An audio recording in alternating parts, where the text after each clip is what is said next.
I visited some of the akhadas, specifically Juna Akhada. I chatted with some people because I wanted to know a few things. I actually had a midnight excursion where I went off to the ghat. There was not a single person on the ghat. And then there was a Mauni Baba there, somebody who had taken Maun after Mauni Amavasya, he had taken Maun for the next 15 days or whatever. So anyway, that became a very powerful experience, and he doesn't meet people much and doesn't talk to much people, but he made an exception for me. And it's not even like I asked, but the situations just happened, so I ended up meeting him. And he agreed to meet me, and he actually listened to me. And I spent 2 very active days in the Maha Kumbh Mela at Prayagraj last week. And this video is mostly a sharing about it and just a little bit of personal updates.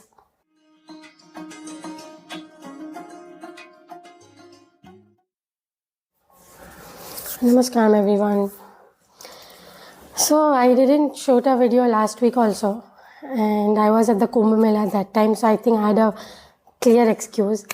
But this week I have nothing either, so I thought I'll just do an impromptu. I'll just share my Kumbh Mela experience with you all.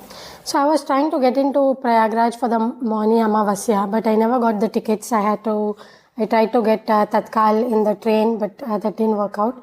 As it happened, one of my friends was anyway planning for a day after Mauni Amavasya. So I just told her, okay, if you get it for me also. And that happened. So the day after Mauni Amavasya, I was actually in Prayagraj, and it was amazing because as a fallout of that whole Mauni Amavasya stampede thing, the whole place was much more emptier, at least for me, because I headed to Arail. And Arail is the quieter side of Kumbh Mela, we can say. So I had a great time actually. I got a transport to my stay area. My stay area was clean and empty ghats on the Arail side. So on the night of 30th itself, I actually had a midnight excursion where I went off to the ghat. There was not a single person on the ghat. And I dipped my feet in the river and I chanted a little bit, and then it got too powerful, so I turned around and ran away. So that is typically my experience in these kind of events which become really, really powerful, is that I reach a point and I'm like, okay, enough, let me just leave, because after this point, I can't maintain my balance. And this Prayagraj Maha Kumbh Mela event was one of the most powerful events I have been to. I don't know what to attribute it to, be very honest. I have also been a little bit puzzled with it, because why did this particular event just become so charged up? And the thing was, we were staying in Arail. The whole point of staying in Arail was to keep a little distance from the crowds and from the entire bustle of the Kumbh Mela area, so that we come back here, you get a little space. And yet it felt like that whole space of Arail and Juicy and the city, everything, the Kumbh Mela area was like absolutely charged up. I don't know what, it almost seemed that somebody had gone and done a powerful consecration of some kind. I don't know whether this just happened organically because of the astrologically planetary situations and the fact that there was that Sangam. There was not one river, because the rivers in all these places are very powerful. We already know this. Like I know very well when Ujjain, I had the Shipra river. In Trimbakeshwar, we have those ghats. So when I had gone for those Kumbh Melas, the water bodies are always having this palpable effect. Maybe the fact that in Prayagraj, this is this huge Ganga with Yamuna and the confluence taking place, which just elevates the whole experience. That could have been one of the reasons. Obviously, one of the reasons could be the 144 years of Maha Kumbh, which a lot of people are saying.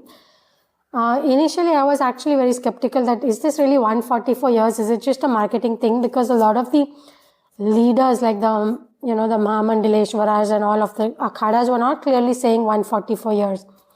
Only later on, when I was keeping a very close eye on it, later on a few people did say it. And then Sadhguru himself, after he was in Prayagraj, after that he gave a small interview to one of the media channels, in which he clearly says this is the 144-year Kumbh Mela.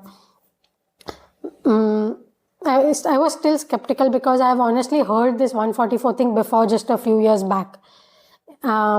I don't know how many years back, maybe 10, 12 years back, it seemed they were claiming this.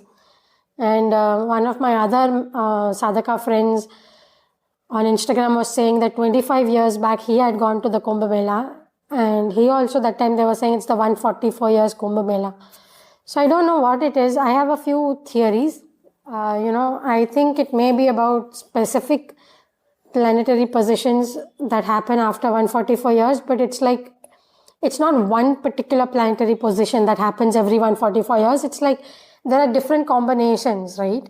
So what may happen is that a particular combination this year came after 144 years, but then after 10 years, there may be another combination that will come after 144 years. And that could keep happening every 12 years or every 6 years also, in fact. I don't know how it works, because like I'm saying this, we seem to have heard this 144 figure being touted in the previous Purna Kumbh, so it's just not very clear. But the question was that it was massively charged up, and obviously the other aspect could be that I was personally in such a state which made me a lot more receptive for whatever reason. That is also a possible explanation.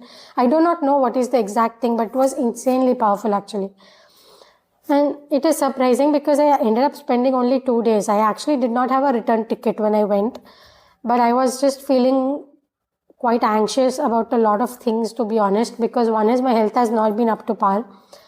As you know, I was struggling a lot in the past months because of a very horrible viral, and then I had thyroid problems. So what has happened is my viral fever and my cold related treatments got done. I was feeling much better, so that's when I went to 4 days with Palitana with my parents, and then I got this chance to go to the Maha Kumbh. So I came to the Maha Kumbh, but my next set of medicines for my thyroid levels are not even started at that time. So then that was already weighing on my head, and I knew I was not at the best health condition. So whether to be in this situation for more time, I didn't know if it was possible. What if all of a sudden I fell sick and I had to just sleep for 2 days? Where will I sleep? Like, I had a tent accommodation, but it was actually not at all pleasing to just spend 2 days sleeping in that place.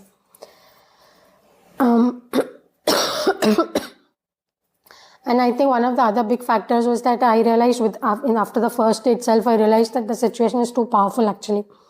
So I was not able to keep regulate, because the whole day that I spent, I actually ended up walking some 30,000 steps, 22 kilometers almost. I didn't have lunch. I had 2 snack breaks, very snacky stuff. I barely drank water, like half a liter, which is way less because it is very hot on the daytime. And I walked so much, and I just realized that I'm not able to regulate, I'm just not able to manage everything. So I just said okay, and then next day I booked my tickets back, and then I had a really powerful experience after that, which made me wonder if I should have booked the tickets back. I don't know what was the right course of action, but I did anyways. And after that, almost for 4 days, I've been going through a hangover of this powerful experience, and of also just trying to figure why did I come back so soon, because 2 days is a very short trip for someone like me who likes to explore so much. But I don't know what is the exact thing, but I think it is okay also, because today also I'm hearing that this ISKCON tent caught fire in the Kumbh. So all of it's like a very big, it's like a very, very big event, and so many things could go wrong. I have questions about my health, and I'm realizing that the situation is getting too powerful. And what happens is that I have experienced these powerful situations in Isha Foundation programs, but those are very controlled spaces. In those spaces, we have full freedom to lose our heads and just run like crazy people if we wanted. But the Kumbh Mela is not like that. It's an open space. So it's actually fantastic in that sense. But anyway, I am a little bit feeling haywire about just going for 2 days and then coming back. But the point was that those 2 days were extremely powerful, one of the most powerful experiences I've had. And there have been significant learnings from there, which I was able to bring back. So hopefully, I can get similar exposures in the future. That's what I'm thinking. I'm sure there are other events that are taking place, which I've not considered visiting so far, but now I may visit and get access to these kind of energies, environments, and things like that as well. So on this first day itself, I did my Triveni Sangam dip, because this was the day 31st. This was 31st, which was just 2 days after Mauni Amavasya, which was a great time because, because of the Mauni Amavasya thing also, I think the crowds were a little bit lesser. And then the Basant Panchami was coming, so the crowd would increase, but that was a very good zone. So that time I went and did my Triveni Sangam dip. I took a boat from one of the juicy side ghat areas, Ganga Ghats. I put some Instagram reels about taking a dip solo, and it was very, very powerful. And I did take one more dip later on in the next day, which was the first. I visited some of the akhadas, specifically Juna Akhada. I chatted with some people because I wanted to know a few things. So it was more of a specific conversation, and this trip was more of me going as a sadhaka rather than a content creator. While I had taken my tripod and my mic and all this stuff, I didn't actually create content that way. I was just going, looking as per my own interests, and then I recorded a little bit as a sadhaka. If I would have gone as a content creator, things would be very different. But what happens is that as a content creator, you have to put more effort than a normal sadhaka. And already given the tougher conditions, my health also being a little questionable, I really didn't want to do it. So what happened finally on the last day, on just the next day, I had already booked my plane tickets, which I got for like 10K. I thought that was a really good number and decided to head back. So just after I booked the tickets, actually I ended up coming across a very small, quaint little temple which I had planned to visit because it was this nondescript place, not even on the maps, and it was very ancient looking. So I went in, and there was a Mauni Baba there, somebody who had taken Maun after Mauni Amavasya. He had taken Maun for the next 15 days or whatever. So anyway, that became a very powerful experience, and he doesn't meet people much and doesn't talk to much people, but he made an exception for me, and it's not even like I asked, but the situations just happened, so I ended up meeting him, and he agreed to meet me, and he actually listened to me, and he wrote down many things for me, and that was very interesting. And yeah, so I got some specific guidance. Finally, one of the things he suggested to me, and I also agreed because it made sense to me from few different internal understandings that I have been getting, is that I should explore Ma Lakshmi and Ma Saraswati. Because you see, especially, and I also felt that because I'm coming from Isha mainly, and the way things are, I'm a lot more in the Shaiva side of things. Lately, my exploration has also been in Bhairava and all. But it makes sense to me to kind of look at in the Trimurti, the two other main forces, which are Lakshmi and Saraswati, and to just understand a little bit more, because understanding those will definitely help me understand this as well. So going forth on the channel, you may see a little more content on Ma Saraswati and Ma Lakshmi, so do look out for that. And I just want to mention also from this channel perspective that I do need to now start focusing a little bit more seriously on the monetizing part of it. Last month, in fact, because of the Kumbh, I opened this whole thing about giving some consultation on pilgrimages, helping sadhakas go on customized, very personalized pilgrimages for themselves. So I can do some research for them, and I can consult a little bit and give little guidance to ease the process of planning. So that also went pretty well, and so for Kumbh Mela I actually consulted a few people. Then I ended up writing this ebook also, which had a lot of information. So those kind of efforts are going to come in. So yeah, stay tuned with my channel, and definitely if you get a chance to go to the Maha Kumbh, definitely go there, because it's definitely something cut apart. At least it was in my experience. Now of course they are saying that a lot of the akhadas would have left, but I'm sure the Kumbh Mela will still be there, because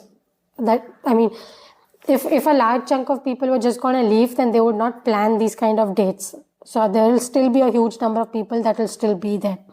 And I know for sure, because a lot of these people, like take Shri M or take Mohanji's camp, and a lot of these camps which have come, which are not the akhadas, traditional akhadas, but a lot of the other spiritual camps, they are all going on till Mahashivratri.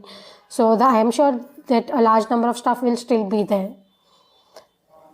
Let's wait for the reports, like, a lot of the people will now visit the Kumbh Mela after the akhadas have gone, and let us see what they are saying about And yeah, so but you should definitely plan if you get a chance because the river confluence and the ancient temples of Prayagraj and the fact that there'll be all these different kind of yogis just sitting around here in different unknown places. Because the Mauni Baba I found was not even in Juicy, it was in Arail. And in Arail, a lot of these sadhu types are less, like they're not simply roaming around, but here this person was sitting in this little temple. It's a nondescript place. But I actually ended up finding, and it was very deep experience for me.